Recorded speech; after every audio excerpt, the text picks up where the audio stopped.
Warahmatullahi wabarakatuh. Perkenalkan, nama saya Azmi Lispiana dengan NIM 2311080. Sini saya akan mempresentasikan fungsi hash pada kriptografi. Adapun latar belakangnya, fungsi hash adalah sebuah fungsi matematika yang menggabungkan operasi logika untuk biner, teori bilangan, dan komposisi fungsi. Nah, fungsi hash ini memiliki beberapa sifat keamanan tambahan sehingga dapat dipakai untuk tujuan keamanan data. Nah, fungsi hash ini bersifat satu arah. Sini ada karakteristik fungsi hash. Yang pertama, deterministik.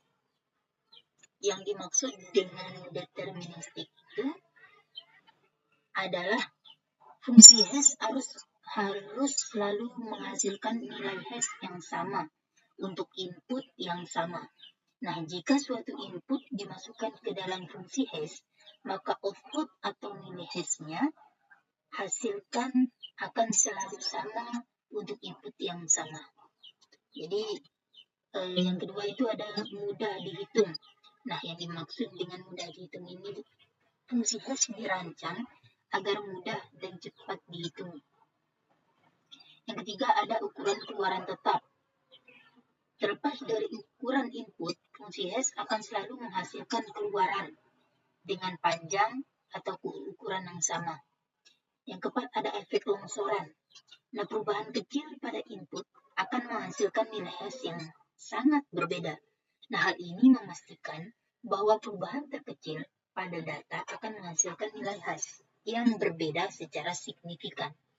Nah, keterlambatan atau collision. Nah, meskipun fungsi hash dirancang untuk menghasilkan nilai hash yang berbeda untuk input yang berbeda, nah ada kemungkinan adanya keterlambatan atau collision ini, di mana dua input yang berbeda menghasilkan nilai hash yang sama. Nah, yang keenam ada satu arah. Nah, fungsi hash biasanya bersifat satu arah. Nah, yang berarti tidak mungkin untuk mencari input atau data asli dari nilai hash yang dihasilkan. Nah, yang ketujuh ada unik. Nah, unik ini fungsi hash diharapkan menghasilkan nilai hash yang unik untuk setiap input yang berbeda. Nah, yang kedelapan ada keamanan. Fungsi hash kriptografi memiliki karakteristik keamanan tambahan seperti tahapan terhadap pre-image, second pre-image, dan collection. Selanjutnya ada algoritma hash kriptografi.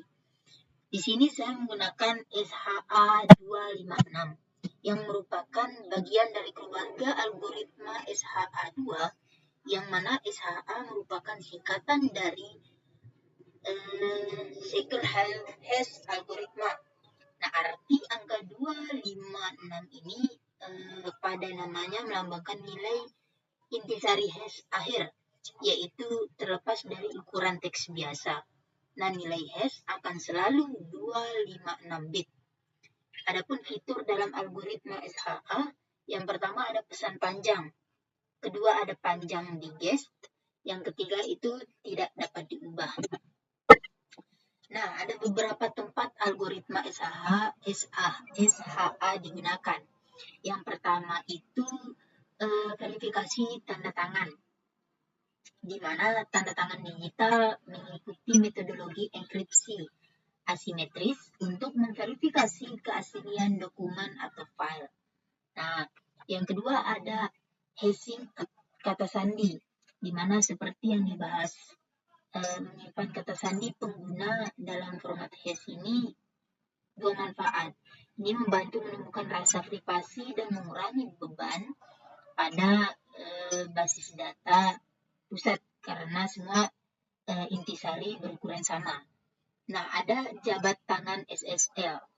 Yang dimaksud dengan jabat tangan ini merupakan segmen penting dari sesi penjelajahan web. Nah, dilakukan menggunakan fungsi SHA jabatan tangan ini terdiri dari browser web dan server web. Nah, yang selanjutnya ada pemeriksaan integritas. Seperti verifikasi integritas berkas telah menggunakan varian seperti algoritma SHA-256 dan algoritma MD5. Nah, ini membantu mempertahankan fungsionalitas nilai penuh berkas dan memastikan berkas tidak diubah selama pengiriman. Selanjutnya ada penerapan fungsi hash dalam dunia nyata. Penerapan fungsi hash ini dalam tanda tangan digital dengan algoritma SHA-256 ini seperti tanda tangan manual, tapi digunakan dalam bentuk digital untuk file atau pesan. Nah, fungsi hash seperti SHA-256 digunakan untuk mengubah data atau pesan dokumen menjadi nilai hash tetap berukuran 256 bit atau 32 bit. Nah, selanjutnya ada tahapan tanda tangan. Di sini tahapan yang saya masukkan itu ada hashing, enkripsi hash, dan kirim pesan tanda tangan ke penerima. Nah, adapun tahapan dari verifikasinya yaitu terima pesan tanda tangan, terus selanjutnya jalankan SHA-256 pada pesan yang diterima, dapatkan hash. Terus selanjutnya deskripsi tanda tangan menggunakan public key dari pengirim, dapatkan hash yang dikirim. Selanjutnya ada bandingkan kedua hash. Adapun serangan terhadap fungsi hash dan teknik hashing aman. Nah, serangan itu ada beberapa serangan yang saya tampilkan di sini. Yang pertama itu serangan collision attack. Kedua, serangan pragambar atau pre-image attack. Terus serangan ulang tahun, birthday attack. Serangan perpanjangan panjang, serangan tabel pelangi, serangan brute force. Nah, teknik hashing aman. Yang pertama, menggunakan algoritma hashing yang kuat. Ya. Yang kedua, tambahkan saltnya.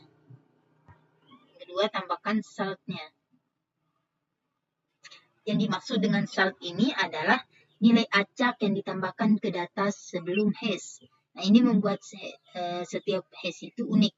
Bahkan jika inputnya sama. Dengan salt, serangan brute force dan serangan table hash menjadi lebih sulit. Yang ketiga itu ada gunakan iterasi. Keempat, gunakan paper. Nah, gunakan paper ini apa sih gitu? Paper adalah nilai rahasia yang ditambahkan ke salt sebelum hashing. Nah, ini mendapatkan lapisan keamanan tambahan karena paper bersifat global dan tidak unik per pengguna gitu. Jadi paper ini meningkatkan keamanan secara signifikan jika dibandingkan dengan hanya menggunakan salt saja. Terus yang kelima itu ada penyimpanan hash dan salt. Ya. Salt dan hash harus disimpan secara terpisah dalam database. Nah, salt juga harus disimpan bersama dengan hash yang terkait dengan memverifikasi kata sandi saat pengguna mencoba masuk. Nah, itu dia serangan terhadap fungsi hash dan teknik hashing amannya. Terus ada contoh implementasi fungsi hash. Sini ada hash teks sederhana, ya, menggunakan SHA. Terus ini implementasi hash password secara manualnya, sama menggunakan SHA-256 plus saltnya. Ini adalah implementasinya. Terus tantangan keamanan masa depan hash dalam kriptografi. Nah, yang pertama itu mengembangkan dan mengadopsi algoritma hash tahan kuantum. Yang kedua, meninggalkan algoritma hash yang sudah usang. Terus menggunakan hash yang lambat dan adaptif untuk autentikasi pengguna. Terus menerapkan praktik implementasi yang benar, serta merancang sistem yang dapat diperbarui dan tahan terhadap serangan fisik. Oke, baik. Mungkin itu saja yang bisa saya sampaikan. Kurang lebihnya saya mohon maaf. Wabillahi taufiq wal hidayah. Wassalamualaikum warahmatullahi wabarakatuh.